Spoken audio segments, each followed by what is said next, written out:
turabahaye ikaze muri kino kiganiro ikiyago c'inama nshingamateka mutegurirwa n'igisata kijejwe kumenyesha amakuru n'ubuvugizi mu nama nshingamateka.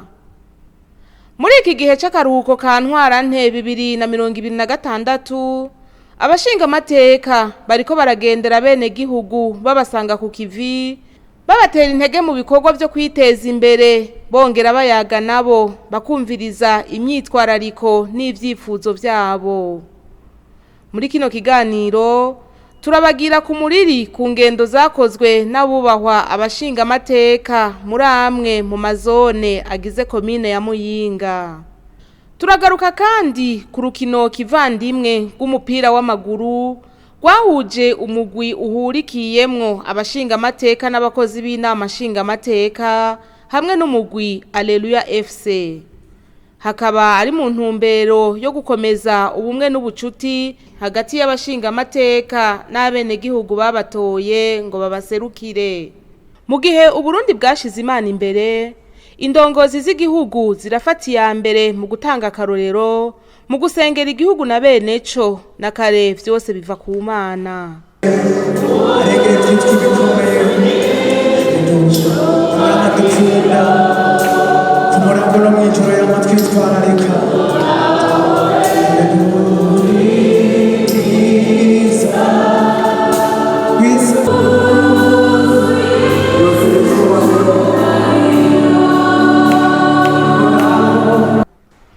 Ku munsi w'Imana igenekerezo rya 8 ntwarante uyu mwaka wa 2026, Nyeniteka Gerase Daniel Ndabirabe, umukuru w'inama nshingamateka, yarasangiye igisabisho n'abakristu bo mw'ishengero ry'Urutare ku cicaro gikuru i Bujumbura.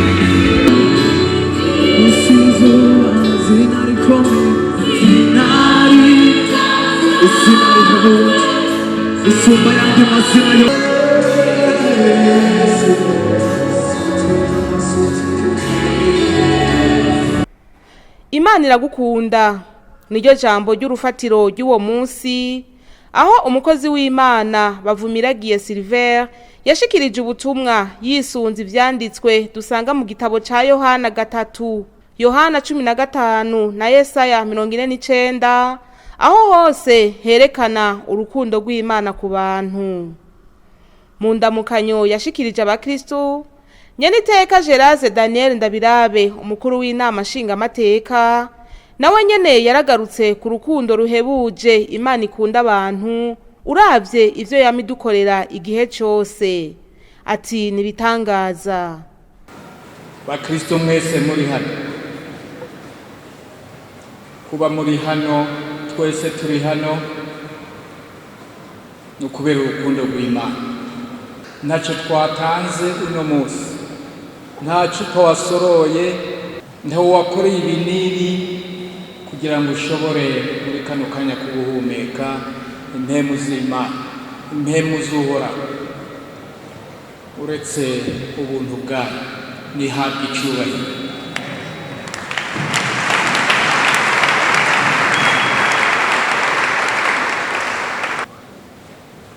Tubanze kandi tunashimire uwejeje kutugaburira ijambo ryiza ry'Imana, yatwibukije ibitari bike. Niyo mpamvu jewe nagira ngo ndabaha ibimenyetso bimwe bimwe ko Imana idukunda. Nukuri iyo Mana iradukunda pe, iradukunda, turayiririmba tukayitambira, ariko tukibagira rimwe na rimwe ko iyo Mana ari Imana yumva kandi yishura. Ariko kandi iyo Mana naho idukunda, ikadukunda cyane kugeza aho iduha umwana wayo w'ikinege akadupfira ku musaraba kubera ibyaha byacu, kugira ngo twongere tubeho, twongere kwitwa abana b'Imana. Naho idukunda, hari ikintu twibagira umengo rimwe na rimwe, twitwaje yuko Imana ari Imana infini, Imana idafise uko twoyumva mu mitima yacu, mu bwenge bwacu. Tugatwibaza rero ko yama idusesa ku ivyiza, yama ituzanira ivyiza. Imana iradukunda. None nk'ubu wowe guhera mu gitondo hari ikintu hano woje hano imbere ukavuga uti Mana ndashima ko wankoreye ibi, ariko ni byinshi, nubwo utobimenye ni byinshi. Impemu ubandanya uhema uvoma hano hanze nk'uko impembu ntizifise nyenezo. Ibyo byose mwabyibagije. Hariya murazi ko mu mubiri amaraso atembera nka electricité, mbega ahushije ntiyigeze ahusha guhera mu gitondo. Shimira Imana yera, dukomere amashyi.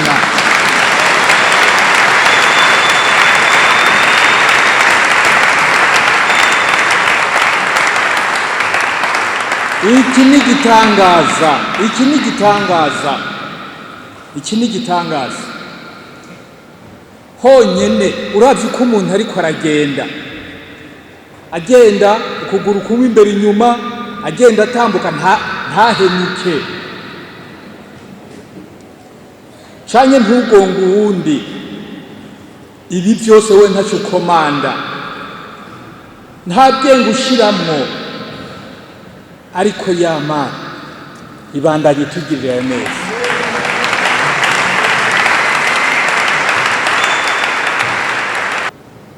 Ndabaha akandi uture nobaha twinshi cyane. Ejo bundi narabivuze aho mperutse gusengera, twagize umunsi mukuru wo kwakira abo muri CAC mu bihugu bya Afrika yo hagati baje gukorera inama ku nama nshingamateka, ariko biza guhurirana nuko twamaze gushiramo ubuhinga mu nama nshingamateka, ubuhinga budasanzwe kabisa, ubuhinga bugezweho bwo gukoresha amanama. Ariko icyabaye ni iki? Sinigwa mvuga byinshi, ariko icyabaye ni iki? Icyabaye ni uko abari bigishijwe kugira ngo bakoreshe ubwo buhinga ntacyo bari bwamenye kinini, ahubwo twari twatumye ko abandi bahinga kugira ngo baze kwereka abacu ingene baza gukoresha ibyo byuma. Bakristo,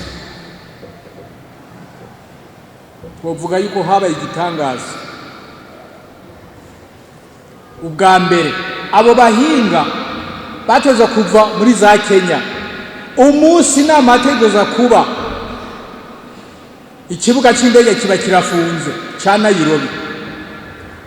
Abo bahinga ntibaba bakije, nuwo twari dusanzwe dukorana nawe ntiyaza, kandi rero yatubwiye ko azoba hari. Noneho turibaza tuti abashitsi barahari, bariko bamaze kwicara, none biragenda gute ko nabo abakozi atavyo bazi, atabuhinga bwinshi bafise? Biragenda gute? Ibintu bitangira kwanka. Ya Mana dusenga, ya Mana ikora ibihambaye, ya Mana nziza yarakoresheje abakozi, ibintu barabitunganya, ibyo ariko bigenda nabi biratungana. Imana ishimwe. Icyo ni igikorwa cy'Imana. Ati none ko atakintu na kimwe kitagira ikiguzi, tweho twokora iki? Ati ikiguzi duhamagariwe gutanga nta kindi n'ikigongwe, kuko ikigongwe kirarema, kikaduhindura, kikatugira abashasha, kikongera kikaduha amahoro. mwebwe murumva mwiteguye kugira ikigongo batugiriye nabi, n'abantu tuzi, n'abantu twabanye twagiriye nabi cyangwa n'abatugiriye nabi, none nimwemera kubagirira ikigongo ga yemwe? Nimwemera? Muremera? Murabyemera? Nimuvyemange cyane, Imana ishimwe.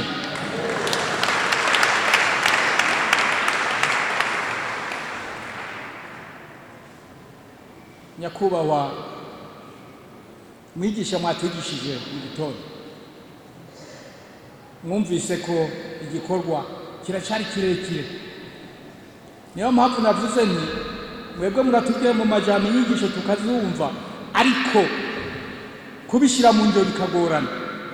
Je aha nagerageje gutanga ibimenyetso bimwe bimwe bigoye, ariko kumbure namwe bigiye kubereka ahandi hantu mwokorera cyangwa ubundi buhinga mworondera kugira ngo iki kigongwe gishobore kubaho.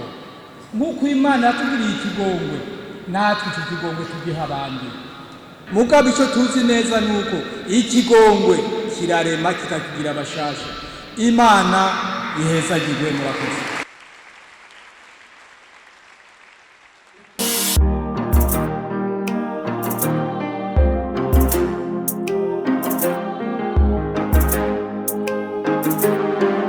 Uko amezi 3 y'isasa risanzwe arangiye, abashinga amateka baraja mu karuhuko, ariko sakanya ko kuja kwiruhukira haba namba, ahubwo n'akaryo keza baba baronse ko kugendera bene gihugu bakabasanga ku kivi iyo basanzwe baba, bagasangira ikiyago, maze abene gihugu bagashikiriza abo bitoreye iryo bagona, nabo bakabatera intege mu bikorwa by'iterambere bigana yambona kazoza y'Uburundi bwifashe muri 2040 n'Uburundi buteye imbere muri 2060. Muri iki gihe c'akaruhuko ka ntwarante uyu mwaka wa 2026, abashinga amateka bariko baragendera bene gihugu mu bice bitandukanye. Muri komine Muyinga, umugwi w'abashinga amateka n'umukenguza amateka batowe mu ntara ya Buhumuza barongowe n'icegera ca kabiri c'umukuru w'inama nshinga amateka, baragize urugendo rw'iminsi 3 muri amwe mu mazone agize iyo komine kuva ku igenekerezo rya 4 gushika ku rya 6 ntwarante. Ayo mazone nayo ni Murama, Rugari, Munagano, Cumba, Kiremba, Gasogwe, Buhinyuza, Gasave na Kayenzi. Aho hose bari kumwe n'abajejwe intwaro, uhereye kuri buramatari na musitanteri. Abashinga amateka bakaba bagiye baraganira n'abene gihugu, bumviriza ivyifuzo vyabo, bibonera intambwe bagezeko mu iterambere, maze bakabatera intege babatekerera n'impanuro.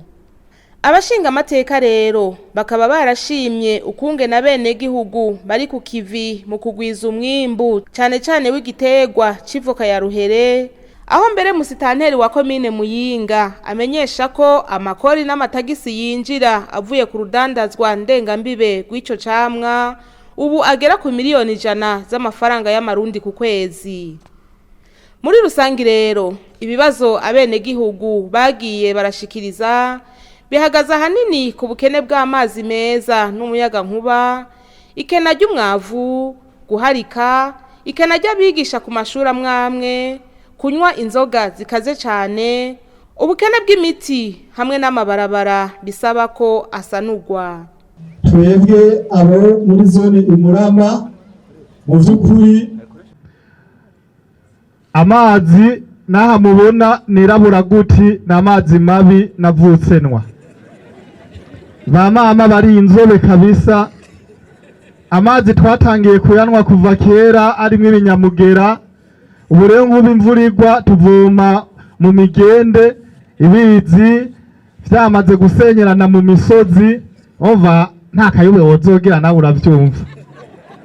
Hamwe rero mwodukundira mukaduha amazi mwamukoze cyane. Turafise ubukene bw'abigisha ku mashure yo muri zone Murama, na cyane cyane ko ari kure y'umugwa mukuru w'ikomine ya Muyinga, aho usanga nko ku ishure rya Ecofort Rusumo riri hafi aho ikizanye n'uruvubu bihanira urubibe, usanga kugira ngo uronke umwigisha aja kubayo mwako karere bica bigorana. Bica bisaba rero yuko abigisha usanga batabonetse, na cyane cyane nabo bakusa kivi turondera ugasanga batugoye kuronka. Hari imyidogo myinshi cyane irenze mu bene gihugu, aho iryo boneka ry'ifumbire iba ari nkeya cyane.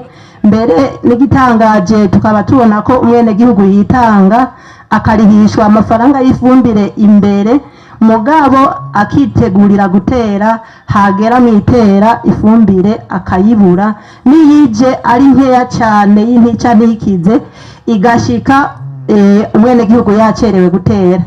Nitwokwibagira nibarabara riduhuza na Buhinyuza ya kera riva ngaha nyene kw'ivuriro. Nyakubahwa musitanteri wa komine Muyinga n'agatagize kuduha amapiki, amapahu n'inyundo zimwe zinini, ariko twarakubise, twarananiwe, tuhavuye imvura ikarindigwa, iburenza ntushobora kumanukayo ibikunda. Hamwe mwadufasha iri barabara riduhuza na Buhinyuza riva kuri kw'ivuriro y'Icumba, mukadufasha hakaja mu kariyeri, nukuri mwoba mudufashije. Naye abakozi bo mu biro vy'amazone barasaba uburyo bwo kwiyunguruza, kuko bama bakoresha amafaranga yo ku mufuko wabo iyo hageze ko biyunguruza kugera ku mugwa mukuru wa komine mu bijanye n'akazi. Amaze gusigurira abene gihugu ingene inama nshingamateka ikora, umushingamateka Busesi ya Nkezimana nabo bagendanye barashimye ukungena bene gihugu ba komine Muyinga bijukiye isuku ryo ku mubiri n'iryaho baba, nkuko abajejwe intwaro babandanya babibahimiriza, nakarengo abene gihugu ntiboshikira yambona kazoza badafise amagara meza. Mu gusigura imbona kazoza, icegera ca kabiri c'umukuru w'inama nshingamateka akaba yishimikije ivyanditswe mu nkuru nziza yanditse Matayo ikigabane ca 25, aho mu bakozi basigiwe itarenta na sebuja wabo harabazigwije abandi ntibazigwiza. Ati umwe wese rero niyirimbure araba hagejeje urugendo agereranije n'intumbero yihaye. Iyo mbono kazoza ni ya tarenta ivugwa hamwe muri Bibiliya muri Matayo 25. Umugani w'itarenta mwese murawuzi, hari utarawumvaga ye? Hari uwo bahaye itarenta zibiri arayigwiza ziba 4, uwo bahaye 3 aragwiza ziba 6. Hariho n'uwundi umwe bahaye itarenta imwe acarayimbira ati have ndayibike ntize yononekare, nibagaruka kuyinyishuza nzoyitanga ukunyene. Uyo muntu rero yaciye abika, ntiyashimiwe, hashimiwe babandi bayigwiza bakayivyaza umusaruro. Wewe nubwo bayigereranije n'itarenta ntawe uzoza kuyigusaba, ariko wewe ni wewe izogirira akamaro, ugasanga urugo rwawe rusigaye ruvugwa neza, ati kwa naka ubu carakemutse caravuyemwo induru. Eheraba asigaye afise imirima y'amavoka myinshi, afise ibitungwa byinshi bitandukanye, inka, ingurube, impene, kandi ubwa mbere atavye yari afise. Umwe wese niyashika muhira aze guca afata umwanya wicara ahantu, fate iminota 5 wiyumvira, none jewe ko maze umwaka wose barampaye itarenta, mbega itarenta narayigwijije canke nayizitse mu kuzimu? Iyo ni yambona kazoza twavugana. Muri uwo mwaka jewe urugo rwanje hoba hahindutse iki? Rwateye ruja imbere canke rwateye rusubira inyuma? Mu yandi majambo ndacari hahandi banshikiriza ya mbono kazoza bifuza yuko urugo rwanje rwoba rwateye iyindi ntambwe, canke ndiko ndagenda ngeze hagati, canke naragiye narashitse. Niwaza kuronka inyishu, muri iyo nyishu nyene uza kuronka uza guca wongera ufate akandi kanya wiyumvire iyindi ntambwe wotera niwasanga warateye intambwe, co kimwe nyene niwasanga utarateye intambwe. Mu gihe iterambere rihera mu ngo riduga, ingo z'abubatse asaba ko zokomezwa bakirinda indyane no guharika. Abavyeyi nabo bahamagarirwa kwitaho na ntaryo indero y'abana babo, bababera akarorero keza, bongere baje baragiranira ibiyago nabo kubijanye n'inyifato nziza. Abakenyezi nabo uruhara rwabo n'intangere mu iterambere, ntibarera amaboko ngo vyose n'umugabo ategerezwa kuja kurondera, ahubwo bitange cyane mu gufatanya n'abagabo babo kurondera ibitunga umuryango. Abakenyezi rimwe rimwe karacamwo akaguma ateze amashi arindiriye ico umugabo azana, umugabo yagenda ugaza usanga umukenyezi n'abana biwe ntibaciga kubera vyaciye biyangana. Nawe mukenyezi uze kwicara wiyumvire, mbega jewe uno munsi uku kuntu mbayeho uno munsi, hamwe vyoshika aka kagezi kagakama, ibintu bizobandanya bihagaze neza canke bizobandanya bihagaze nabi. Inyishu niyo iza guca iguha ico wokora. Bubahwa bagabo namwe muri hano, agacerere k'abakenyezi kafise ico kavuga. Vyumvikana yuko namwebwe murakora ibintu abakenyezi banyu mukabahisha. Urugo rwubakiye ku binyoma ntaho rushobora gushika.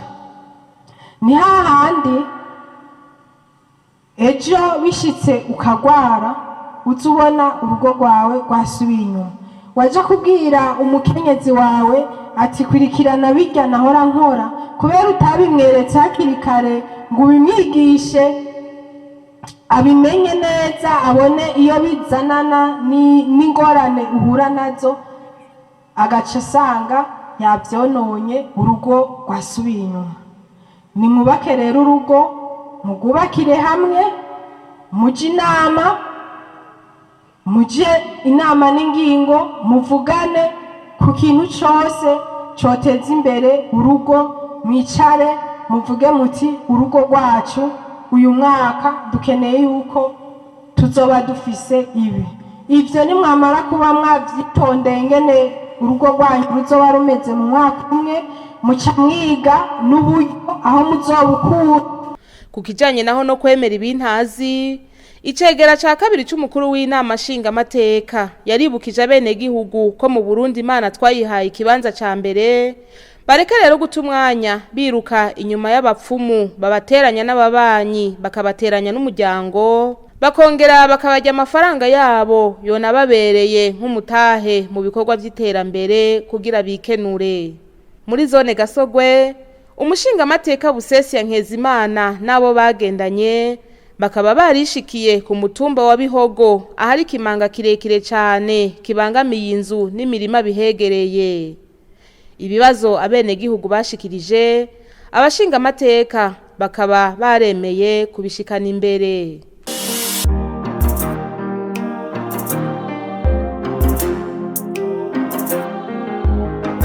Iruhande yo kwinonora imitsi, inkino zirahuza abantu zikongera zigasimbataza ubumwe. Ku muhingamo wo ku munsi wa kane igenekerezo rya 12 Ntwarante uyu mwaka wa 2026, umugwi w'umupira w'amaguru uhurikiyemwo ba nyakubahwa abashingamateka n'abakozi b'inama nshingamateka warahuriye mu rukino kivandimwe n'umugwi wa Alleluia FC rwabereye ku kibuga c'inkino Centre Technique cyo mu Ngagara.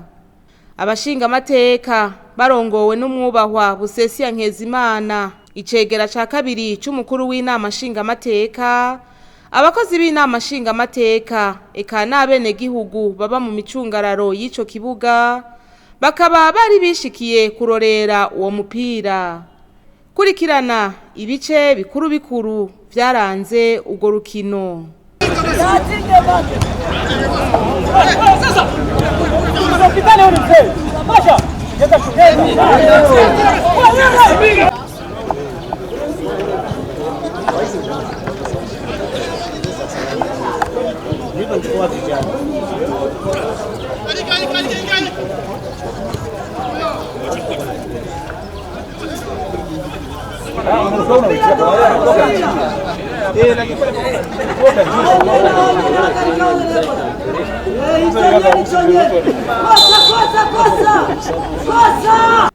Intumbero nyamukuru rero y'urwo rukino kukaba ari kugaragaza ubumwe n'ubucuti hagati y'abashinga amateka n'abene gihugu babatoye ngo babaserukire. Nitwa Ndayizeye Emmanuel, umushinga amateka asanzwe ari umuresponsable w'urukino rw'umupira w'amaguru mu nama nshinga amateka.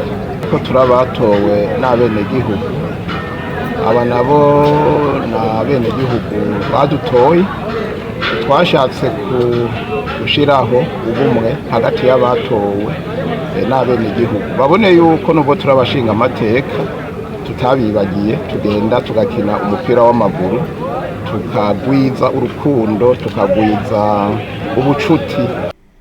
Naho umugwi w'inama nshinga amateka wari wagerageje kwerekana ubuhinga buboneka mu gutera umupira, intsinzi yatahukanye umugwi Alleluia FC. Aha hakaba ari naho dusozereye kino kiganiro. Turabashimiye mwebwe mwese mwagikurikiye, naho ubutaha.